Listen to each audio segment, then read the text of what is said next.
ఒక ఊరిలో చిన్న కుటుంబముండేది. అనిల్ అనే చిన్నారి తన తల్లి, తండ్రి, అక్కతో కలిసి ఉండేవాడు. కాని అతడు అందరితో గొడవపడేవాడు.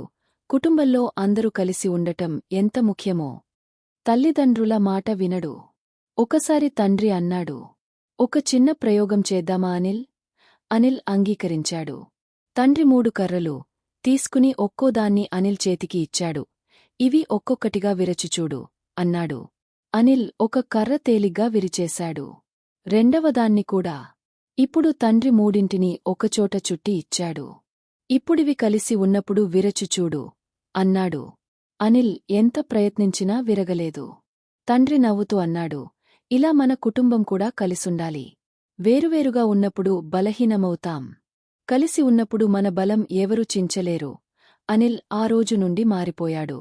అక్కతో స్నేహంగా ఉండటం, తల్లిదండ్రుల మాట వినటం మొదలుపెట్టాడు. నీతి: కుటుంబం అనేది ఒక్కొక్కరికి కాదు, అందరికీ కలిసిన బంధం. కలిసుంటే బలం, విడివుంటే బలహీనత.